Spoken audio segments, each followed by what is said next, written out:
मतलब अलग अलग कॉम्बिनेशन हो, लेकिन इससे ज्यादा इंपॉर्टेंट क्या है कि आपका एक अल्टरनेट सिस्टम बनना चाहिए। अल्टरनेट नेगेटिव मतलब कंजुगेशन क्या बना, पाई और नेगेटिव का। फोर्थ एग्जांपल हमारा पाई पॉजिटिव का, देखो यहाँ पे पाई है, देन हमारा सिग्मा है, देन हमारा पॉजिटिव। आपको तो पता ही होगा कि रेजोनेंस एक ऐसा कंसेप्ट है, एक ऐसा टॉपिक है जो कि हर एग्जाम में, हर कॉम्पिटिटिव एग्जाम, अगर मैं बात करूं खासतौर पर नीट एग्जाम या फिर जे एग्जाम या सीबीएसई, रेजोनेंस का कंसेप्ट और इससे रिलेटेड क्वेश्चन तो हर साल आते हैं। तो आइए आज इसी एक बेस्ट टॉपिक को, इसी एक बहुत इंपॉर्टेंट टॉपिक रेजोनेंस को बहुत अच्छे से पढ़ने वाले हैं। Hello and welcome to unfiltered classes. मैं हूं आपका अपना कुमार संभव और आज हम देखने वाले हैं रेजोनेंस का टॉपिक बड़ा ही क्रिस्प और बहुत शॉर्ट और बेहतरीन तरीके से। आज के बाद आपको रेजोनेंस में एक भी दिक्कत नहीं होगी कि ये रेजोनेटिंग स्ट्रक्चर कैसे बनाएं और रेजोनेंस होता क्या है, सारी चीजें एक बार में समझेंगे।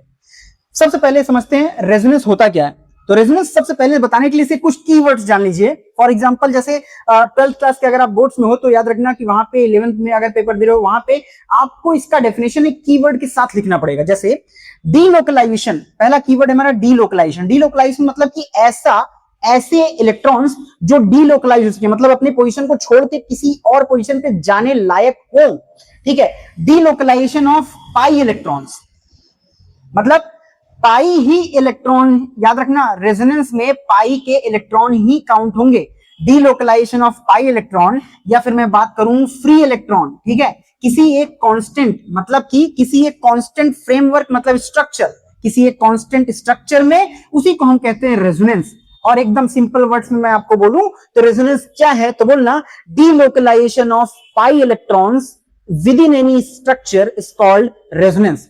मतलब कि रेजोनेंस एक डीलोकलाइजेशन है, मतलब इलेक्ट्रॉनों के मूवमेंट, कौन से, पाई इलेक्ट्रॉनों के मूवमेंट का, ठीक है, उसी को हम कहते हैं रेजोनेंस। अब दूसरी बात ये समझने वाली है कि रेजोनेंस क्या है। रेजोनेंस एक तरीके का हाइपोथेटिकल कंसेप्ट है। रेजोनेंस कोई एक, मतलब कि कोई एक रियल कंसेप्ट नहीं है। रेजोनेंस एक तरीके का हाइपोथेटिकल कंसेप्ट है, ठीक है। अब ये दिया कौन था, it is given by Kekule, याद रखना है, ठीक है। फॉर एग्जांपल बोर्ड्स में पहले तो आते थे, अब तो उतना नहीं आता। थर्ड हमारा पॉइंट है कि ड्यू टू रेजोनेंस, रेजोनेंस की वजह से जो डीलोकलाइजेशन ऑफ इलेक्ट्रॉन है, मतलब इलेक्ट्रॉनों का जो मूवमेंट हो रहा है रेजोनेंस के कारण, उससे ना जो मॉलिक्यूल्स बनते हैं उसे हम कहते हैं रेजोनेटिंग स्ट्रक्चर। मतलब ध्यान देने वाली बात यह है कि ये ऐसी स्ट्रक्चर है जो रेजोनेंस के कारण बनेगी, और इन्हीं रेजोनेटिंग स्ट्रक्चर्स की हम बात करेंगे इस पूरे वीडियो में, एक चीज बात करेंगे। नेक्स्ट पॉइंट में हम देखते हैं, नेक्स्ट पॉइंट है हमारा स्ट्रक्चर्स विच एक्सप्लेन, ऐसी स्ट्रक्चर जो एक्सप्लेन करे सारे रेजोनेटिंग स्ट्रक्चर को, ठीक है। ऐसा स्ट्रक्चर जो सारे रेजोनेटिंग स्ट्रक्चर को ही एक्सप्लेन करे उसे हम कहते हैं रेजोनेंस हाइब्रिड। उसे हम क्या कहते हैं, उसे हम कहते हैं रेजोनेंस हाइब्रिड। ये नीचे वाले स्ट्रक्चर जो है अभी हम समझाएंगे इसको इसके लास्ट में, ठीक है। देखो नेक्स्ट कह रहा है कि जो रेजोनेंस है ना, जो हमारा रेजोनेंस हाइब्रिड बनता है, रेजोनेंस हाइब्रिड के पास have all the characteristics, resonance hybrid के बाद जो है सारे कैरेक्टरिस्टिक्स होते हैं किस चीज के, resonance hybrid have all characteristics of different structure, अलग अलग स्ट्रक्चर, ठीक है। लेकिन याद रखना जो हमारा रेजोनेंस स्ट्रक्चर, यानी कि बोले कि तो रेजोनेटिंग हाइब्रिड जो है उसके पास मैक्सिमम कैरेक्टरिस्टिक होते हैं मोस्ट स्टेबल कैरेक्टर के। मतलब सबसे ज्यादा अगर कभी कोई पूछे कि कौन सा स्ट्रक्चर या फिर कौन सा स्ट्रक्चर या फिर कैरेक्टर हमारे पास सबसे ज्यादा स्टेबल है, तो कहिएगा रेजोनेंस हाइब्रिड। रेजोनेंस हाइब्रिड एक ऐसा हमारे पास स्ट्रक्चर है जो कि मोस्टली सेटिस्फाई करता है स्टेबिलिटी को।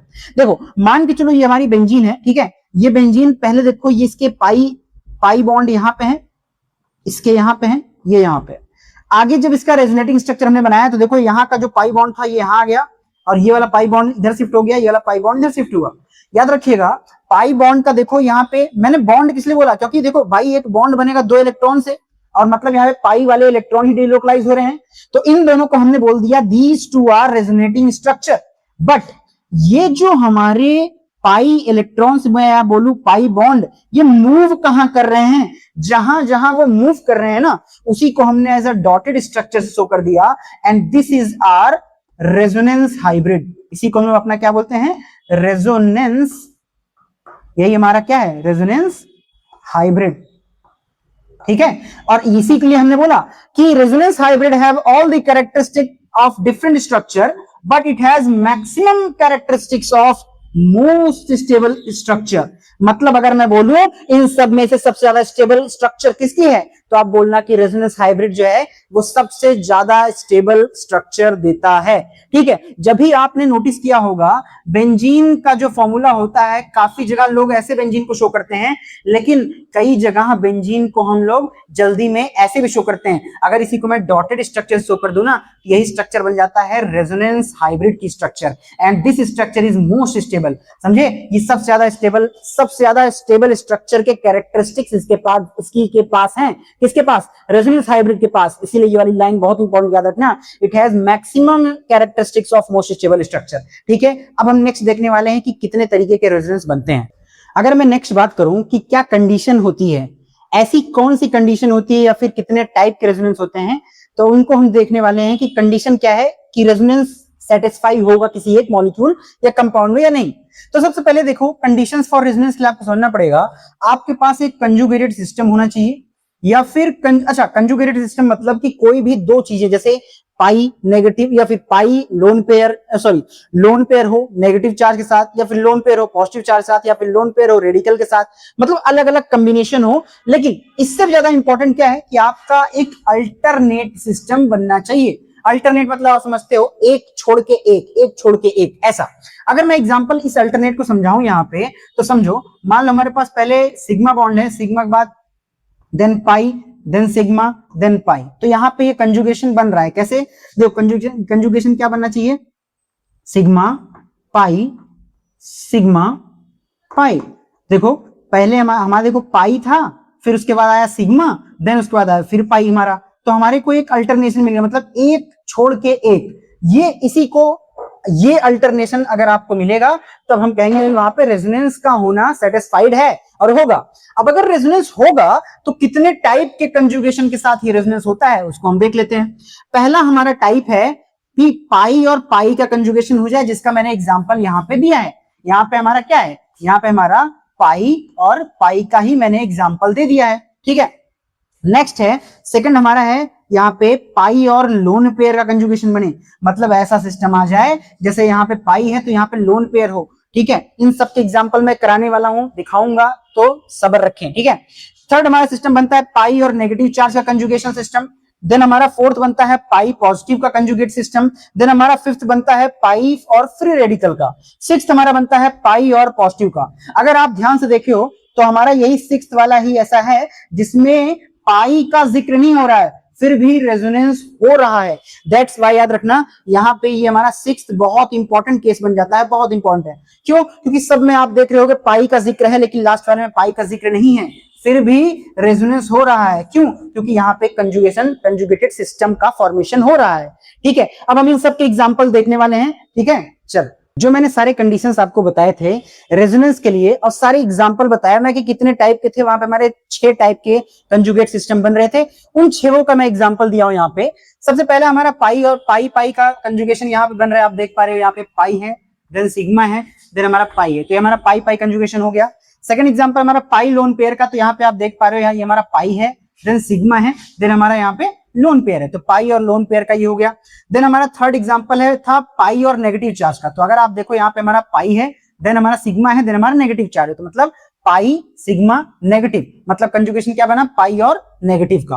फोर्थ एग्जांपल हमारा पाई पॉजिटिव का, देखो यहाँ पे पाई है, देन हमारा सिग्मा है, देन हमारा पॉजिटिव चार्ज है, तो कंजुगेशन क्या बना? पाई सिग्मा पॉजिटिव, यानी पाई और पॉजिटिव का कंजुगेशन।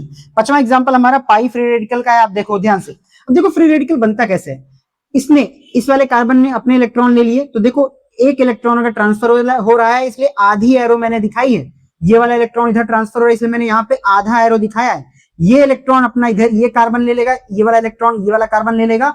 अब ऐसे ही ट्रांसफर होगा, तो यहाँ पे हमारा क्या बन जाएगा? देखो यहाँ हमारा पहले था पाई, ठीक है, यहाँ है सिग्मा और यहाँ पे हमारा फ्री रेडिकल, तो कंजुगेशन क्या बना? पाई सिग्मा रेडिकल, तो कंजुगेशन पाई और रेडिकल का। ठीक है, सिक्स्थ हमारा एग्जांपल था जो मोस्ट इंपॉर्टेंट था, वो था हमारा लोन पेयर और पॉजिटिव चार्ज का।